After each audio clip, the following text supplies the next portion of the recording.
Hi, everybody. Welcome to Programmatically Correct. Let me go ahead and put everything on Do Not Disturb before somebody comes and call me.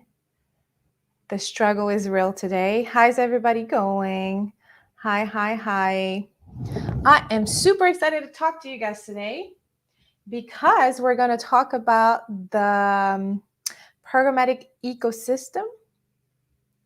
And what I mean by the programmatic ecosystem is that we're going to talk about the life of an impression. And I'm pretty excited. So thank you all for joining in. I know it takes about a couple of minutes for everybody to join in. Please remember that you're more than welcome to ask a question or to email me with your question.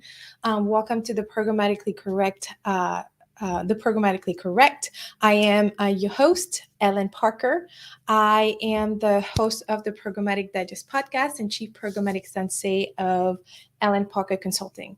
And what do we do? We offer customizable training for digital marketers looking to get into programmatic media, or if you're on the traditional media side and you want to expand your skill set, or you're already a programmatic ninja who really wants to master things, then you reach out to me. I have over 10 years experience working for agencies, and I've literally went from, hello, everybody joining on Instagram. I've started from a trader, did strategy planning, directed a team, trained and helped all of the agencies that I've worked with pretty much develop training programs for their employees, and it's never been an official way. So now I'm officializing it and doing what my heart is telling me to do. So today I am super excited because we are going to talk about the life of an expression of an ad impression.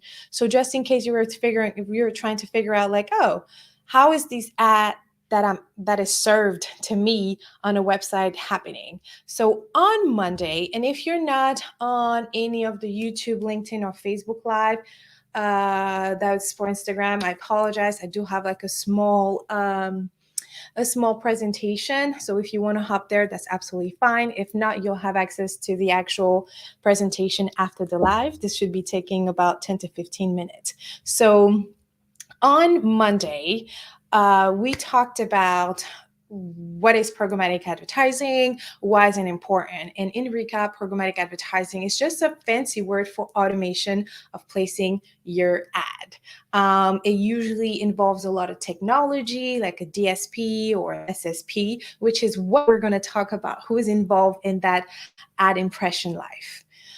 In addition to highlighting the importance of programmatic, we also talked about why even consider programmatic advertising, right? Well, let me tell you, programmatic advertising, because of the automation, provides efficiency in the buy. Like, you're no longer in need to calling somebody here and there to place the ad. You can actually just do it via that technology. So five things that we covered in terms of why programmatic advertising is important or should be considered. Efficiency, hyper-targeting capabilities. What we mean by that is that you can literally target somebody that has visited a special place, a special brand, or has been an ambassador of that brand with a competitive message. And within that capabilities, you're able to like segment that targeting by offering different messaging.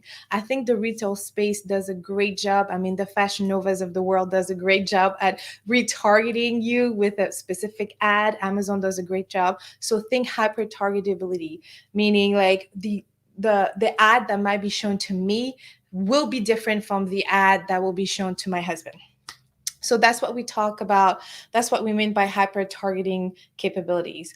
So the third thing we covered on Monday was real-time bidding and reporting. Contrary to terrestrial radio, which is the radio you turn on, like the FM AM, not like the Pandoras. Contrary to those type of traditional media outlets, programmatic media and most digital media anyway offers you like real-time bidding and real-time reporting. Like, you're able to see your results right then and there. And the fourth thing we covered was frequency and reach. We have the ability to control how many times somebody's going to see the ad, how often, and when. And of course, the last thing we covered that I think is super important when it comes to programmatic advertising is the capability of testing different creative messaging. Like that, we no longer need to just place one ad and let it run. We can literally utilize, based on real-time reporting, based on the results and your KPI, you can use that technology and the data that's coming in to identify if there's a targeting that you need to test and a message that you need to be serving to them. So that's basically what we covered on Monday. And today I wanted to take the next 10 minutes maybe to highlight the key players in a life of an ad impression. So what I mean by that is that whenever you're logging into let's say to BuzzFeed of Huffington Post and you see a bunch of ads being served, then basically we're going to cover how this ad was served to you. And again, the ad that's served to you might be different than somebody in your household, than your kids, or than your mom or your husband or your partner. So I want to preface that. And I think that's one of the things you want to remember with programmatic advertising. It's the fact that you have that capabilities. Hey, everybody on Instagram. So thank you, everybody that's joining. Again, on Monday, we covered the importance of programmatic advertising and why you should consider. Today, we're going to cover the life of an ad impression. Who is involved when you log into that website? Who is involved when you see any type of ads? So Instagram, thank you all for joining. I really appreciate it. Hi, everybody. I do want to preface that I have a tiny presentation. So if you hop on YouTube Live, Facebook Live, or LinkedIn Live, you'll be able to see what I'm sharing. I will figure out how to do it on Instagram soon. So let's talk about the life of an ad impression. That's like the nice and juicy stuff that we're going to talk about today. Before we get into how, let me just say that there is a lot of technology involved and people in the life of an ad impression for you to be served that ad or that message. We're going to talk about we have advertisers, which is a brand, or which is the marketers, whoever is spending the money or spending advertising dollar is considered an advertiser. A publisher, if you remember during our cookie crumble sessions a couple of weeks ago, we identified a publisher as either a domain or a network of domain or a website. The Washington Post is a publisher. CNN could be a publisher, etc. So that's what a publisher is. We are going to talk about the cookie table and cookie mapping, and we're going to talk about a yield optimizer. We're going to refer to ad exchangers, and of course, we're going to talk about demand side platform, DSPs, SSPs, supply side, DMPs, data management platform, and data providers. Okay, so let's get into this. I just wanted to highlight some major key players. So you can count between 7 to 10 key players in the life of an ad impression. So YouTube Live and all of you out there, welcome, welcome. If you have any question, please make sure to put in the chat. But here it is. So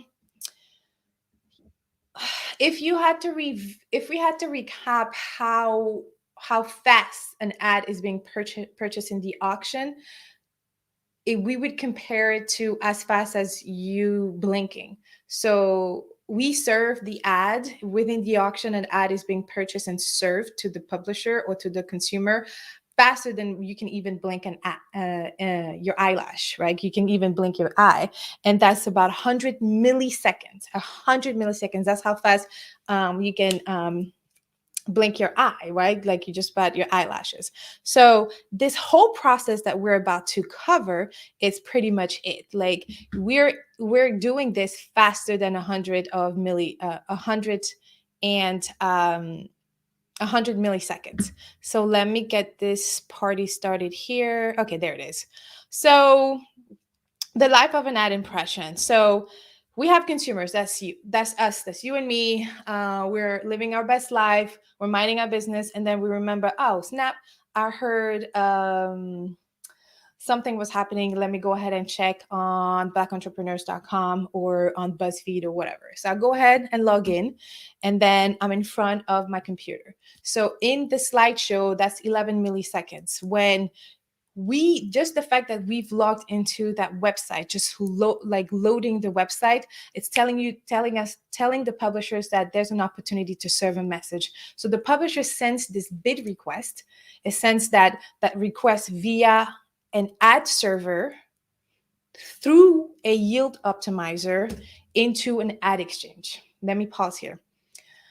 The publisher ad server is basically just a technology to allow the publisher, again, the website here, let's use the example of Washington Post. You logging in the Washington Post, about to load the articles within 100 milliseconds. So it's very fast. So I'm trying to break it down for you. So you're on the Washington Post, the website is about to load. The Washington Post this consumer is female between the age of 25 to 35, new mom. We're going to send this bid request and let them know that this is this audience profile that's on the website. So it goes through a server on the publisher side into an ad exchanger. And an ad exchanger, please remember that the ad exchanger think about it like a tunnel, a tunnel that bridges the supply and demand. It's just what we learn in economy, right? Yes, the supply, there's and demand. The ad exchanger is simply that tunnel. There's quite a few ad exchangers out there. Google Exchange is one of them. Pubmatic is one of them. Etc. There's a lot of Yahoo, OpenX, and I think I put AppNexus in the presentation. So there's quite a few exchanges out there. So next point, within the ad exchange tunnel, there's something that the Trade Desk calls cookie table or exchange of cookie mapping. During our cookie crumble, we covered how each website makes an audience profile based on our online behavior. So again, they don't know my name, Helen Parker. They don't know exactly where I live. They just know approximate. She might be in Raleigh, North Carolina. She might be between the age of this. She may be a new mom because of the browsing or the articles or the content I've been consuming. So the audience profiling is that publisher just putting an ID on all of us. And the cookie table exchange is just all of those main key players, like all those technology coming together and exchanging, like, oh, your ID X may be my ID too, and then they merge it. So this happens because this happens right before the exchange or the bid request goes out into the demand side. So the supply side, which is on the publisher side, the supply side comes in and said, hey, there's a consumer here. Here's the audience profile. It goes through a tunnel. The tunnel says, oh, all of you have this audience profiles as this. That's where the exchange happens. Then that ad exchange throws the request to the demand side. So the people or the technology or the advertisers that are looking to purchase or place the ad. So again, that's why I said that the ad exchange is a tunnel. I know that it's really hard to follow unless you can see what I'm showing on the screen, but just think about, like, all of this is happening within 100 milliseconds, and we identify this as faster. It's almost faster than you blinking your eye. So just bear with me. So now the ad exchange is like, oh, we have this consumer on our website. This is the audience profile. This is a characteristic of the audience. Here, what do you have for us? It goes on the demand side, which is the request that goes to technology like a DSP, which I mentioned earlier. So demand side platform is basically the technology that you use to make the purchase. So the publisher had the ad server on the publishing side, so they have the supply to sell to the demand. The demand side is the advertiser, and the advertiser needs a technology which is called a DSP. Okay, so all of just this first part of the request happens within 48 milliseconds. That's super important to know. 48 milliseconds. So it goes to different DSPs. On the example that I've selected, I've used DSPs that, just for the sake of the example, those are DSPs I've used and am expert at: The Trade Desk, DV360, Adelphic, AdLib, to name a few, because there's a bunch of them out there. So once that bid request gets to the demand side, the DSP now does about the same thing internally. It identifies which of their advertisers should be bid on for that ad place. So think about this. So let's just recap real quick, right? Because there's a lot going on. So I'm logging into my computer. I'm going on the Washington Post. The Washington Post know it's me because of my previous historical online behavior. How do they know? They utilize cookies to measure and capture my behavior. Okay, so let's think about that. So now the Washington Post, and again, this is just an example, the Washington Post is sending a request or letting the interweb know that there's a request, there's availability to purchase this inventory because I'm logging in and reading an article, and that should be served an ad. So it goes through a publisher ad server into an ad exchange. And the ad exchange is the tunnel between demand and supply. Okay, this is just economy, demand and supply, or in this point between supply and demand. So the ad exchange let the demand side know that there's opportunity to purchase the ad placement. So on the demand side now, we have technology that we call DSP, demand side platforms, that allows their advertisers to know that this inventory is available, and they bid against it. So they bid against each other. So we might have one DSP A bidding against the DSP B, but we might also have other key players that we can talk about later bidding against that inventory at the same time. And the way you win in the auction, that's what we refer to bidding and auction, is whoever has the best targeting settings set up, or the highest cost. Like if your bid is higher than everybody else, you win on the first auction bidding. So it's actually super cool. It's actually a super cool process to know. And all of you, whether you work in the digital marketing space or you work in programmatic media, you should know that the ad that you're being served has gone through quite a few, but it's really fast, like below 100 milliseconds. So within 55 milliseconds, the publisher sent a request. The ad exchange let the demand side know that there's availability to purchase the inventory. The demand side on their end did another form of cookie table. So they went ahead and really match their audience profile to see, is this good fit for this campaign? Is this a good fit for this audience? And that when they utilize external partners such as data providers or DMPs, which are data management platform. Data providers, example of data providers can be Experian, True Signals. A DMP, example of DMP can be LiveRamp, Lotomy. And so that request let the agency and the brand know that this inventory is available. And then it sends it back. And this happens all within 55 milliseconds. At the 80 milliseconds is when everything gets back. So all of those big goes back into the ad exchange. The ad exchange is when you do the actual, where the auctions happens. One of the DSP wins the bid. Let's say Trade Desk won that bid for their advertisers A from the agency, whatever. That ad that won within the auction in the tunnel that we call ad exchange is being served, and boom, that's what happens. And everything happens within 100 milliseconds. So that's basically what we wanted to cover today. All of the what I just presented on YouTube Live, on LinkedIn Live, and on Facebook Live, this was inspired by the Trade Desk. The Trade Desk came up with a really fun presentation to explain the life of an ad impression. So I strongly recommend that you also check them out. It's in the Edge Academy at this moment, September 2021. You can still access a lot of free training via their Edge Academy. So I strongly recommend you check them out as well.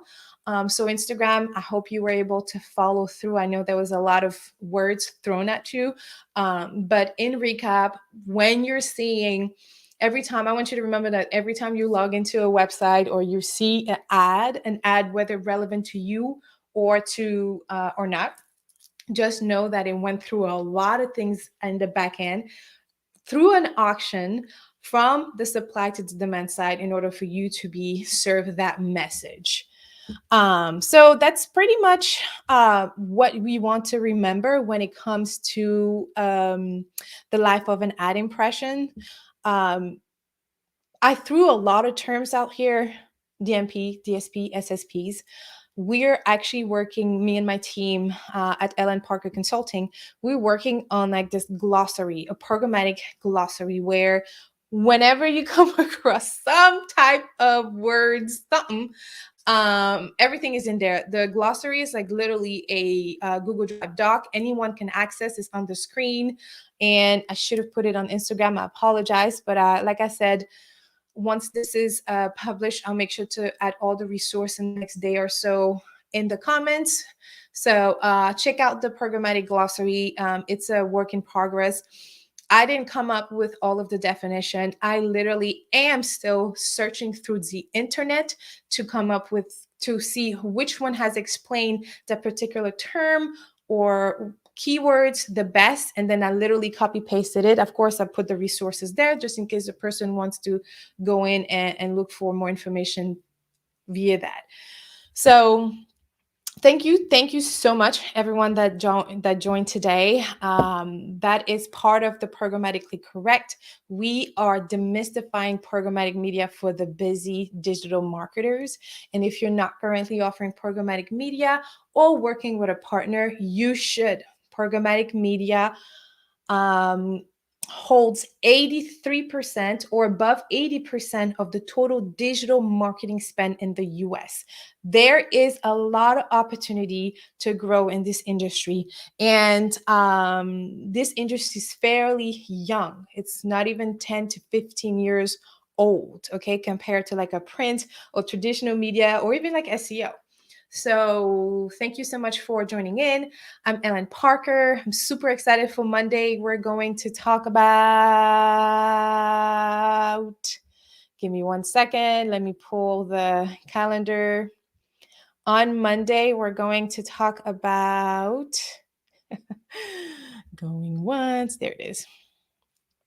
On Monday, we're going to talk about the ecosystem. So we're going to review what we just reviewed and maybe dive in a little bit more about each key players. We'll talk about like advertisers, publishers, what that really means. So on Monday is going to be breaking down what we just reviewed.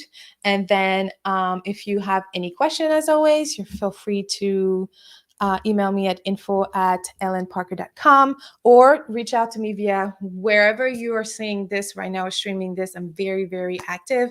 We're currently accepting new clients. So if you're interested in continuing this training on another level, feel free to reach out to me and then we can figure out how we can best serve you. So thank you. Before we end this, I like to end every single live with a word of wisdom or maybe a word of encouragement. So today is the last day of the quarter. This is usually the time where we go and rush and try to make sure we check off as much as possible that we said we were going to do by the end of this week or the quarter. I encourage you to be kind to yourself.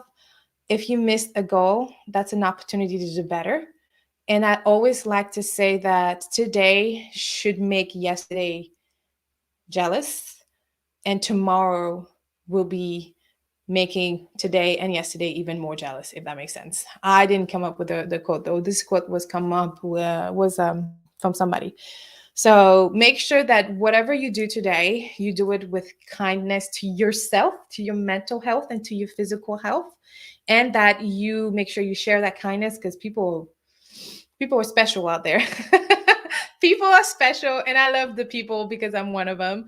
But yeah, just be kind, y'all. Just be kind to yourself. Remember that yes, it's the last day of the quarter. If you did meet some of the important goals and beyond, go celebrate. If you didn't, go celebrate, because now you know you got to get it. But the number one difference between, I'm going to say millionaire because we resonate really well with capital here. The difference between millionaires or established millionaires and billionaires is that they had a vision, they had an idea, and they executed on the idea.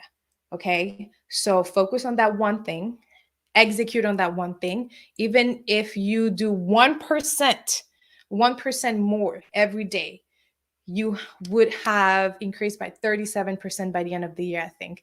And I'm pulling this number from The Atomic Habits by James Clear. Read the book. That's an excellent book. So thank you everyone that joined. Be kind to yourself. If you met your goal, go win. If you didn't, it's cool. Reevaluate. I'm not saying to celebrate failures, but I do know that failures brings lessons, and lesson needs to be learned, because they will be repeated if you don't learn and grow from them and execute from them. So have a wonderful weekend. The recap of both of the Programmatically Correct sessions would be in an article on LinkedIn tomorrow morning. We talked about the life of ad impression and the what and why programmatic advertising. Next week, we'll cover this again a little bit more in depth, and then start talking about benefit and downfall from an advertiser and publisher perspective. So thank you, everybody. Have a wonderful day.